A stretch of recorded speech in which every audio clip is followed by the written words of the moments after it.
वक्रतुंड महाकाय सूर्यकोटि समप्रभा निर्विघ्नं कुरु मे देवा सर्वे कार्येषु सर्वदा।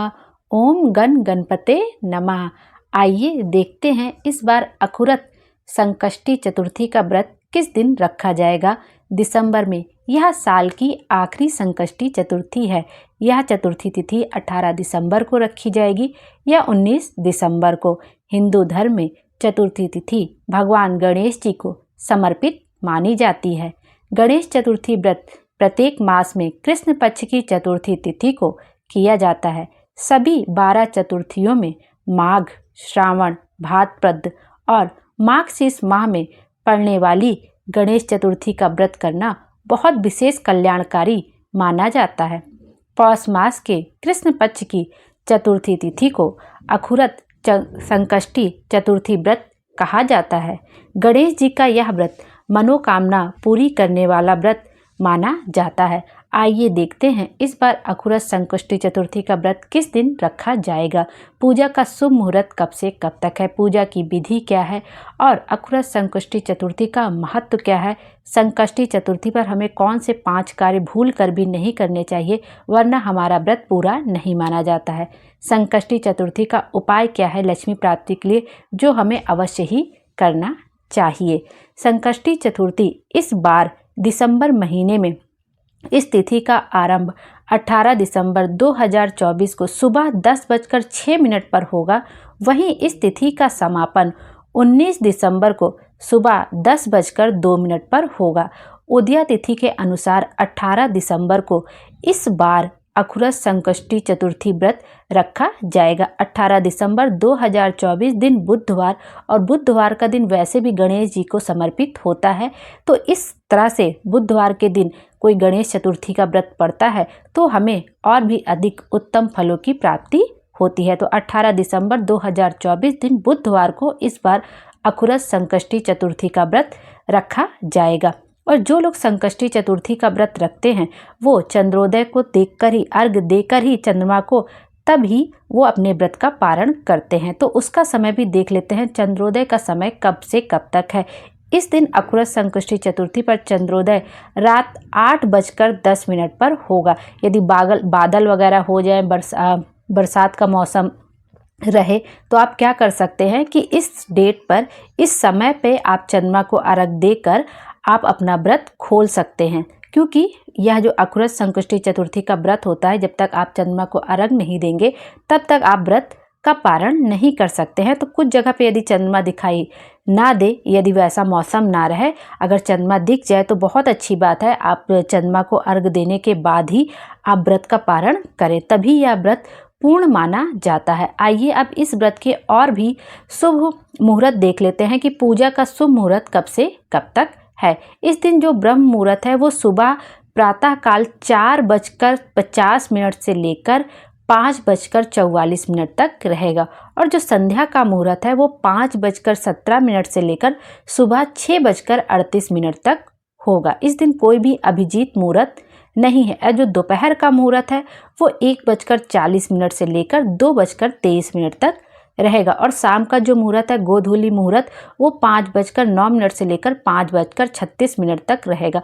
तो बहुत सारे लोग सुबह के समय भी पूजन करते हैं, बहुत से लोग शाम के समय भी पूजन करते हैं। जो संध्या समय का मुहूर्त है वो 5:17 से लेकर आपका सुबह 6:38 तक रहेगा, अगले दिन तक रहेगा। तो आप शाम को जिस समय भी सुविधा हो आप उस समय आराम से पूजन कर सकते हैं। और जो अमृत काल का समय है शाम को वो है 6:30 से लेकर रात में 8:07 तक रहेगा। तो जितने भी इसमें मुहूर्त हैं वो सब शुभ मुहूर्त हैं, शुभ योग में हैं। तो आप विधि विधान से पूजन कर सकते हैं। जब आपको समय मिल जाए तब आप पूजन अच्छे से कर सकते हैं। क्योंकि ब्रह्म मुहूर्त में भी करना चाहे आप पूजन तो कर सकते हैं। फिर शाम के समय जो लोग पूजन करते हैं वो बिल्कुल निश्चिंत होकर पूजन करें, क्योंकि सुबह बहुत भाग दौड़ हो जाती है तो हम विधिवत पूजा नहीं कर पाते हैं। तो हम लोग शाम के समय ही, ज़्यादातर लेडीज़ शाम के समय ही पूजा करना इसको मतलब उनके लिए सही रहता है कि वो विधि विधान से शाम को आराम से बैठ के पूजन करती हैं। तो आप 5:17 से लेकर सुबह 6:38 तक का मुहूर्त ही मुहूर्त है। आप जिस समय भी सुविधा पड़े उस सुविधा के अनुसार अपना पूजन कर सकते हैं। आइए, ये तो हो गए शुभ मुहूर्त। अब चंद्रोदय का समय भी हमने देख लिया था कि रात 8:10 पर होगा, तो इस हिसाब से आप चंद्रमा को अर्घ देके अपना व्रत खोल सकते हैं। आइए अब देख लेते हैं कि पूजा की विधि क्या क्या है और संकष्टी चतुर्थी का व्रत का महत्व इतना क्यों है। जैसा कि इस चतुर्थी के नाम से ही स्पष्ट है कि संकष्टी, जिसका अर्थ है संकट को हरने वाली चतुर्थी। जो भी व्यक्ति इस दिन पूरे मन से गणपति जी के लिए व्रत रखता है, उसके सभी कष्टों और दुखों का नाश हो जाता है। गणेश जी का दूसरा नाम विघ्नहर्ता भी है। माना जाता है कि इस व्रत से विघ्नहर्ता गणेश घर में आ रहे सभी विघ्न एवं बाधाओं को हर लेते हैं। यह व्रत सभी आर्थिक समस्याओं से मुक्ति भी प्रदान करता है। संकष्टी चतुर्थी के दिन गणपति बप्पा की पूजा करने से घर में चारों ओर एक सकारात्मक ऊर्जा का संचार होता है। सभी प्रकार की नकारात्मक शक्तियां दूर होती हैं और घर में शांति भी बनी रहती है। ऐसा माना जाता है कि इस पवित्र व्रत को रखने से संतान को दीर्घ आयु होने का आशीर्वाद मिलता है। मान्यता है कि विधि पूर्वक इस दिन भगवान गणेश जी की उपासना करने से संतान को आरोग्य और लंबी उम्र की प्राप्ति होती है। साथ ही कहा जाता है कि गणेश जी की उपासना से ग्रहों के अशुभ प्रभावों को भी कम किया जा सकता है। शास्त्रों के अनुसार संकष्टी चतुर्थी का यह व्रत परम मंगल करने वाला होता है और इस बार तो यह बुधवार के दिन पड़ रही है, गणेश जी के दिन पड़ रही, तो इस व्रत को करना और भी अधिक शुभ फल की प्राप्ति हो जाती है। देखते हैं कि संकष्टी चतुर्थी क्यों मनाई जाती है। इस दिन गणेश भगवान की पूजा का विधान है। संकष्ट का अर्थ है कष्ट या विपत्ति।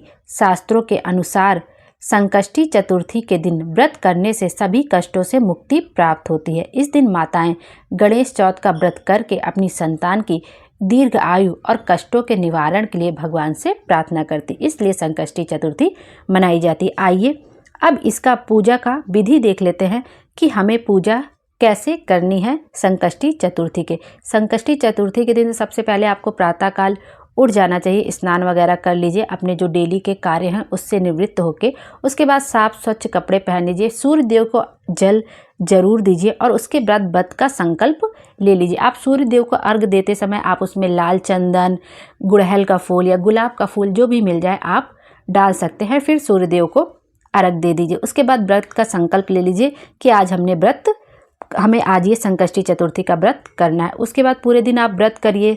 संध्या के समय में बहुत लोग सुबह के समय ही पूजा कर लेते हैं और बहुत लोग संध्या के समय में गणपति जी की पूजा करते हैं।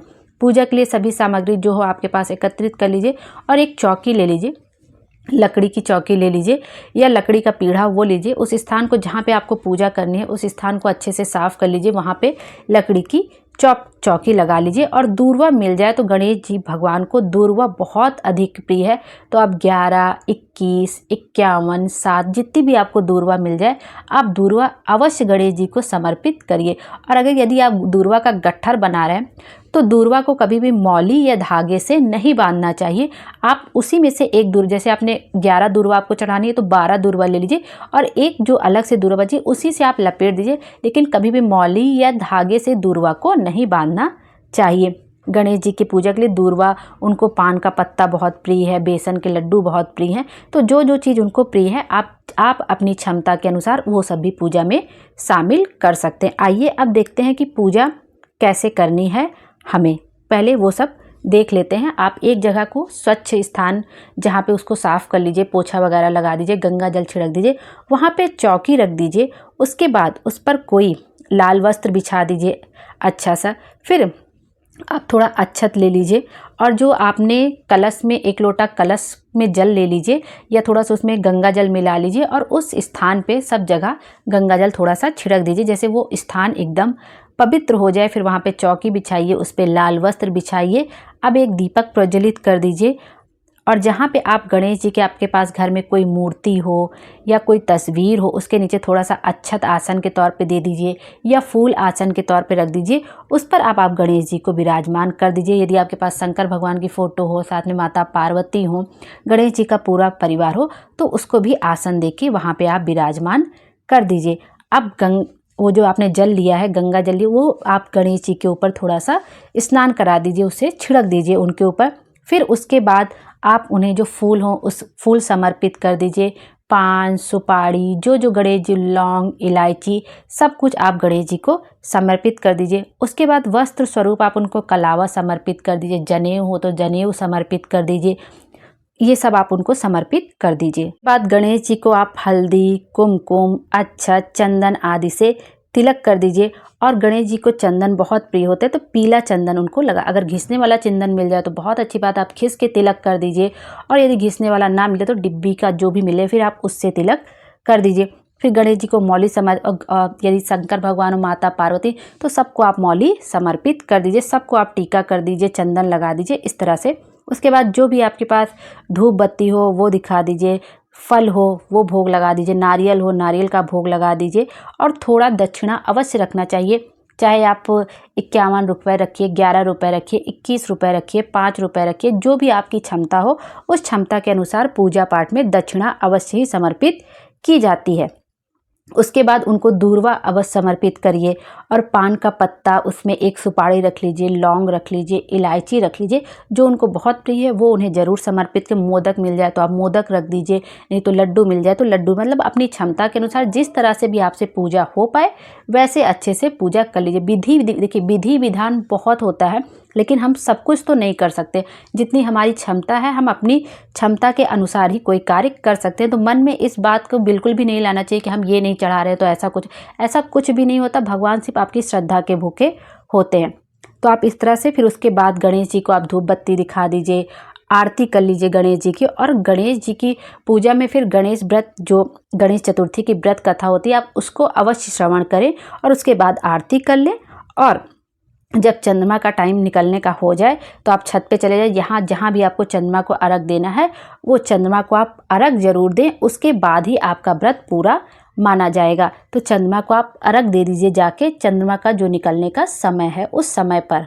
चाहें तो चंद्रमा को अर्घ देने के लिए एक कलश में जल और थोड़ा सा दूध मिल जाए तो दूध के मिश्रण से आप चंद्रमा को अर्घ दे दीजिए, नहीं तो आप केवल मात्र जल से भी चंद्रमा को अर्घ दे सकते हैं। उसके बाद जो भी आपके पास फूल है, धूप बत्ती है, वो सब दिखा दीजिए। इस तरह से आपकी पूजा संपन्न होगी, मतलब चंद्रमा को अर्घ देने के बाद ही आपकी पूजा संपन्न मानी जाएगी। क्योंकि संकष्टी चतुर्थी पर रात को चांद देखने के बाद ही व्रत खोला जाता है, उनको अर्घ देने के बाद ही व्रत खोला जाता है, तभी संकष्टी चतुर्थी का व्रत पूर्ण माना जाता है। इस तरह से आप अपना व्रत कर लीजिए। उसके बाद जो प्रसाद वगैरह है वो आप स्वयं भी ग्रहण कर लीजिए और अपने घर परिवार में भी सबको आप वितरित कर दीजिए। इस तरह से जो लोग संकष्टी चतुर्थी का व्रत करते हैं पूरी श्रद्धा से, उनकी जो भी मनोकामना होती है वो पूरी होती है। वो अपने बच्चों के लिए, ज़्यादातर महिलाएं अपने बच्चों की लंबी आयु के लिए, संतान प्राप्ति के लिए, आरोग्य प्राप्ति के लिए ही यह व्रत रखती हैं। आइए अब देख लेते हैं कि इस दिन हमें कौन कौन से कार्य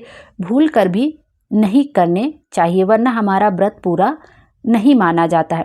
गणेश जी को कभी भी भूल से तुलसी और केतकी का फूल अर्पित नहीं करना चाहिए, क्योंकि गणेश जी को तुलसी दल नहीं समर्पित होता है और केतकी का फूल अर्पित नहीं होता है। भगवान गणेश जी की पूजा में तुलसी के पत्ते और केतकी के फूल को सम्मिलित नहीं किया जाता, क्योंकि तुलसी भगवान गणेश को अप्रिय है, वहीं केतकी का फूल भगवान शिव को अर्पित करना मना होता है, इसलिए यह फूल गणेश जी को भी नहीं चढ़ाया जाता है। आप इसकी जगह कोई सा भी दूसरा फूल लेते हैं, जैसे भगवान गणेश जी को आप उसकी जगह दूर्वा समर्पित करिए, या गुलाब का फूल हो गया, गुड़हल का फूल हो गया, जो भी आपको फूल मिल जाए आप वो समर्पित कर दीजिए। बस ध्यान रखिएगा तुलसी और केतकी का फूल आप समर्पित ना करें। दूसरा होता है कि माता पिता का अनादर नहीं करना चाहिए, इस दिन क्रोध नहीं करना चाहिए, तामसिक भोजन नहीं करना चाहिए, ईर्ष्या नहीं करनी चाहिए। ये सब तो देखिए हमें वैसे भी नहीं करना चाहिए। तो व्रत के दिन तो खास तौर से हमें किसी को अपशब्द नहीं कहना चाहिए। इन सब बातों का तो विशेष कर ध्यान रखना चाहिए, क्योंकि यदि हम ये सब हरकतें कर देते हैं ना तो हमारा व्रत वैसे भी कभी पूरा नहीं होता है। तो इन सब बातों को थोड़ा ध्यान रखना चाहिए, अपनी जुबान में ना थोड़ा लगाम रखना चाहिए। तो इस तरह से आपका व्रत पूरा होगा। और कहा जाता है कि बिना चंद्रदेव के दर्शन और उनकी पूजा के बिना यदि आप व्रत खोल लेते हैं तो आपकी पूजा सफल नहीं मानी जाती, आपकी पूजा पूरी नहीं होती है। तो बिना चंद्रदेव के दर्शन और उनकी पूजा किए बिना, उनको अर्घ दिए बिना आप अपना व्रत का पारण बिल्कुल भी ना करें। यदि आपके यहाँ मौसम सही नहीं है, चंद्रमा नहीं दिख रहा है, तो जो समय दिया गया है, जो समय बताया गया है कि रात में 8:10 पर चंद्रोदय हो गए, तो आप उसी समय जाके उनके निमित्त 1 लोटा जल समर्पित कर दीजिए, पूजा अर्चना कर लीजिए, फिर आके उसके बाद व्रत अपना खोलिए, तभी आपका व्रत पूरा होगा। और इस दिन सदाचार का पालन करना चाहिए, सबसे अच्छे से बात करना चाहिए, और गणेश चतुर्थी का व्रत अवश्य श्रवण करना चाहिए, और तामसिक चीज़ों से दूर रहना चाहिए। ये सब आपको, इन सब बातों का विशेषकर ध्यान रखना चाहिए। इस व्रत में, किसी भी व्रत में तामसिक भोजन से दूर ही रहना चाहिए। लहसुन प्याज का सेवन उस दिन नहीं करना चाहिए। ये सब तो हमारे यहाँ बरसों से चला आ रहा है कि उस दिन जो सात्विक भोजन होता है वही ग्रहण किया जाता है।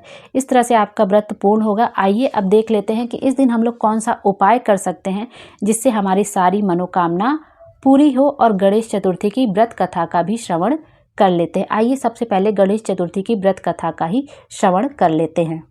एक समय की बात है, राजा हरिश्चंद्र के राज्य में एक कुम्हार था।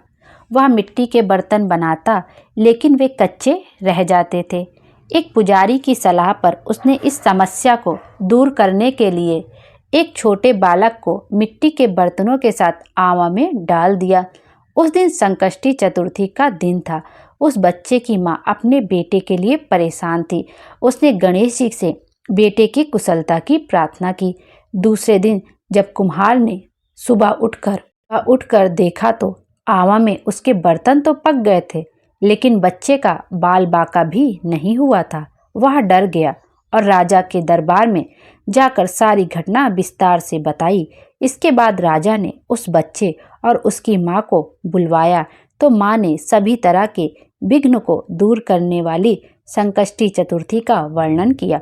इस घटना के बाद से महिलाएं संतान और परिवार के सौभाग्य के लिए संकट चौथ का व्रत करने लगी। बोलो गणेश जी महाराज की जय। सबकी मनोकामना पूरी हो, सबके जीवन में खुशियां ही खुशियां रहे। आइए अब गणेश चतुर्थी का उपाय भी देख लेते हैं, जो उपाय करने से हमारी सारी मनोकामना पूरी होती है। आइए, यह उपाय मात्र एक दीपक का है। यह दीपक आपको रात के समय प्रज्वलित करें, जब आपने अपनी पूजा वगैरह आपने अच्छे से कर लिया है, चंद्रमा को आपने अर्घ दे दिया है, उसके बाद ही आपको यह उपाय करना है। यह उपाय करने से आपके जीवन में जितने भी कष्ट होंगे वो दूर होंगे, आपके परिवार की जो समस्याएं होंगी वो समाप्त होंगी। माँ लक्ष्मी का आपके घर में हमेशा हमेशा के लिए वास होगा। धन संपदा में वृद्धि होगी। आपको बनाना है एक आटे का दीपक। एक आटे का दीपक बना लीजिए, उसको थोड़ी देर रख दीजिए, फिर आटा अच्छे से सूख जाएगा तो आप उसमें तेल डालिए, घी डालिए, तो कुछ भी आटा गले वगैरह नहीं, तो एक आटे का दीपक बना लीजिए और उसमें आपको लगानी है गोल बाती, और उस आटे के दीपक में आपको डालना है घी, देसी घी आपको डालना है, और रात के समय आपको यह उपाय करना है। अब जब आप घर का मेन गेट जहाँ पे हो, चाहे आप फ्लैट में रहते हो या आपका खुद का घर है, गांव वगैरह में रहते हैं, तो जब घर का मेन गेट होता है, वहाँ से जहाँ से हम एंट्री लेते हैं, एंट्री जहाँ से मतलब हम बाहर की तरफ खड़े होकर एंट्री लेते हैं, वहाँ पे हमें यह उपाय करना है मेन गेट पर। तो आपको अपने राइट साइड पे, आपको अपने दाहिने हाथ पे वहाँ एक दीपक जलाना है गोल बाती का, और आटे का दीपक है, उसमें घी डालना है, देसी घी, मतलब घी का दीपक आपको प्रज्वलित करना है अपने मेन गेट के राइट हैंड साइड पे, जहाँ से आप खड़े हैं अपने राइट हैंड साइड पे वो दीपक आपको प्रज्वलित करना है। मयूर ध्वज का नाम लेकर, मयूर ध्वज का नाम लेकर आपको यह उपाय करना है, और कुछ अनाज के दाने उस जलते हुए दीपक में आपको डाल देने हैं। जैसे 4-5 दाने डाल दीजिए, 7 डाले, 7 दाने, 11 दाने, कुछ भी, चाहे चावल के हो, गेहूं के हो, बाजरे के, कुछ भी आपके पास हो। चावल अच्छा सबके घर में होता है, चावल के दाने भी उसमें लाके डाल सकते। उस दीपक में आपको थोड़ा सा डाल देना है। परिवार और नाम का गोत्र बोलकर आपको वो चावल, गेहूं या बाजरे के जो भी दाने हैं आपको उस दीपक में डाल देना है। कहते हैं कि आप यह उपाय यदि गणेश चतुर्थी के दिन करते हैं तो कभी भी धन संपदा की कमी नहीं होती है आपके जीवन में। आपके घर में हमेशा ही एक गणपति दीपक जला देने से हमारे घर में हमेशा ही धन संपदा भरी रहती है, और हमारे घर की जो भी समस्याएं होती हैं वो इस दीपक के साथ ही बाहर चली जाती हैं, और माँ लक्ष्मी का वास सदा सदा के लिए हमारे घर में होता है। इस तरह से आपको यह उपाय करना है, और रात के समय ही आपको यह उपाय करना है। जब आप पूजन वगैरह कर लें, चंद्रमा को अर्घ दे दें, उसके बाद ही आपको यह उपाय करना है। इस तरह से आप यह उपाय करिए, आपकी जो भी मनोकामना होगी वो जरूर से जरूर पूरी होगी। श्री शिवाय नमस्तुभ्यम। हर हर महादेव। भोले बाबा हम सब की मनोकामना पूरी करें और हमारे जीवन को खुशियों से भर दे। Thank you.